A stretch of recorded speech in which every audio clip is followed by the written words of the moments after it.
In the cold month of February 1959, 9 Russian hikers went on a hike in Dyatlov Pass and never returned again. The remains of these poor hikers weren't found until much later in the month of February and beginning of May, when the snow began to thaw. No one knows for sure what exactly killed these 9 hikers, but there are many theories that could possibly explain what happened. And today, I'm going to go over some of the more popular theories as to what truly happened in Dyatlov Pass all those years ago. In early 1959, Igor Dyatlov assembled a group of 9 people, 8 men and 2 women, to help them get their Grade 3 certification for hiking, as each member of the group was Grade 2 and the highest you could get was a Grade 3. The Dyatlov group themselves designed the route and had it officially approved by the Sverdlovsk City Route Commission. On January 23, 1959, a group of 10 arrived at Sverdlovsk City to receive their route book. Once they got their book, they were on their way. On January 28, 1959, one man from the group, named Yuri Yudin, was forced to stay behind and leave the group due to knee and joint pain, which kept them from walking. The rest of the group understood and said their goodbyes to Yuri. Little did they know this would be the last time that they would ever see their friend. The rest of the group, Igor Dyatlov, Yuri Doroshenko, Yumita Dubinina, Yuri Krivoshenko, Alexander Koltvatov, Zeneta Kolmogorov, Rustam Slobodin, Nikolai Thibault-Brinoles, and Semyon Zolotaryov went on their way through the pass, facing very little trouble for the majority of the way. Before they left, Igor Dyatlov promised to send a telegram at a sports club, saying that they had arrived at Vizhay. That telegram never arrived. Even though nothing ever came, it wasn't until February 20th that a search and rescue expedition was sent out. It didn't take long for that expedition to become a recovery. Now, nobody knows for sure what exactly happened after this. We can only speculate. No one may never know what happened, but I'm going to tell the most commonly believed on the theories, and then I'm going to go over the top theories of how they were killed, and finally, I'm going to say which I believe it is, and explain my reasoning. So, without further ado, here it is. Let's start from where the searchers first found the camping equipment. On February 26, 1959, the searchers found the hikers' camping equipment, or what was left of it. The man who found the tent described it as, quote, "The tent was half torn down and covered in snow. It was empty, and all the group's belongings and shoes had been left behind," end quote. Experts believe that the tent had been torn open from the inside. Getting out of the tent, footprints could be followed. There were clearly 9 sets of them, some being barefoot, some with just socks or a single shoe. What was strange, however, was the searchers say that the footprints were moving in a single file line. The footprints went for almost 1.5 kilometers, and eventually led the searchers into a forest. Under a large Siberian pine, there were the remains of a small fire. Around the fire, they found the first 2 of the 9 bodies that they were soon to find. The bodies were those of Yuri Krivoshenko and Yuri Doroshenko, dressed only in their underwear, with burn marks on their hands and legs. The tree that they were gathered under had branches broken up to 5 meters high, so it is speculated that one tried to climb them to look for something, maybe the tent or the other people of their group. Between the pine, where they found the first 2 bodies in the campsite, 3 more bodies were discovered. These were the bodies of Igor Dyatlov, Zeneta Kolmogorova, and Rustam Slobodin. They were also not dressed in warm clothes, but they had more on than the previous 3 bodies found. They died in poses that made it look like they were attempting to get back to the tent. They were found at distances of 300, 400, and 680 meters from the tree. The final 4 bodies were not found until 2 months later.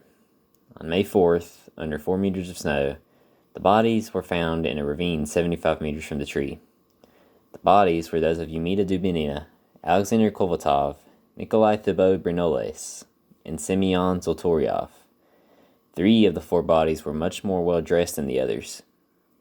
Dubinina was also wearing Krivoshenko's torn trousers, which leads them to believe that they were together at one time, and that she found their bodies and took the clothes. And her left foot and shin were wrapped in a torn jacket. The injuries to the bodies were as follows. Igor Dyatlov had little to no apparent injuries, and it was believed he died of hypothermia. Yuri Doroshenko had burn marks on his body where it was believed that they had started a fire under the tree. He was believed to die of hypothermia as well, though. Umida Dubinina was believed to die from internal bleeding and severe chest trauma, though it is unclear how she received these injuries. Yuri Krivoshenko had no apparent injuries and just had burn marks on his hands and legs where he started the fire, and was believed to die from hypothermia as well. Alexander Kolvatov had no apparent injuries and was believed to die from hypothermia. Zinaida Kolmogorova had no apparent injuries and was believed to die from hypothermia. Rustam Slobodin had no apparent injuries and was believed to die from hypothermia. Nikolai Thibeaux-Brinoles was believed to die from a fatal skull injury, though it is once again unclear how he received this injury. Semyon Zolotaryov was believed to die from severe chest trauma. It is also unclear how he received this injury. The man that was left behind, Yuri Yudin, dies at the age of 75 on April 23rd, 2013, without ever knowing what happened to his friends. These are the theories that they believe happened. I'm going to go over the top 4, and you tell me which one you believe. Theory 1. Military involvement. Many people believe the military had some involvement in the deaths of the 9 hikers, and a lot of evidence points to the military having their hands in the case. For starters, when the searchers found the trail of footprints, it was in a single file line, as if they were being led somewhere or being held at gunpoint. But to me, that's the only bit of evidence that makes it possible to be the military. Remember, the Soviet Union was a rough place at the time, and if they were going to kill you, they weren't going to try and make it look like the Frigidaire outside had done so.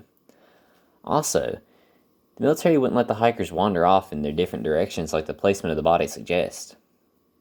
Also, the skin around the base of the injuries on Lumida Dubinina, Nikolai Thibeaux-Brinoles, and Semyon Zolotaryov was not broken. It was as if someone had squeezed the bones hard enough to break them. So in my personal opinion, I believe what military involvement is not a likely explanation as to what happened on that cold night in February. Theory 2. A possible run-in with a Yeti. I know there are some skeptics about the existence of Sasquatches, but just hear me out for this one just a little bit. From the sightings and encounters that people have had run-ins with Sasquatch, there have been 2 things that have happened. Either the beast runs off into the woods, or it becomes territorial and tries to chase off whatever has invaded its land. So let's just say for a minute that the second option is what happened. It is entirely possible that the Yeti saw the tent's lanterns and came to attack the hikers. This might explain the lack of warm clothes on some of the hikers, as you'd want to hurry to run away from an angry beast. Also, the internal injuries on 3 of the hikers would have required immense force to cause, and it is said the Yeti is a strong creature. However, this theory is entirely possible not to be true, as there are no footprints suggesting that any other creature was around, human or that of the unknown. Now, whether you want to believe this theory is entirely up to you, but this is the one that I believe to have some of the best explanations, and the most is explained with this theory.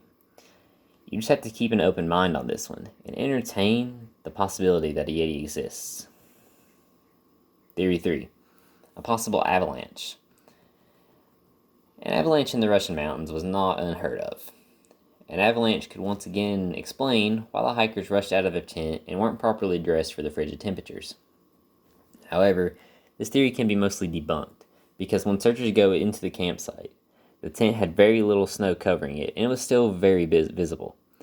Also, simulations have been run as to how far the avalanche would reach, and most suggest the snow could go as far as the tree line, where the first 2 bodies were found. I personally think the avalanche explanation just doesn't have enough evidence to suggest this possibility as even likely. Just my opinion, though. You guys are more than welcome to make up your own. Theory 4.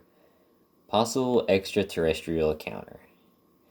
Like the Yeti theory, just hear me out for a minute. Though it is extremely unlikely, it is very possible that the group was murdered by aliens. Now, I think this theory is the worst I've ever heard, and there is no evidence pointing to this possibility. The only reason I said this was because I've heard a lot of people say this is what they believed happened. Now, if you want to believe this, good for you. Tell me why you believe this in the comments below. Whatever theory you believe, or you have one of your own, one thing is for certain.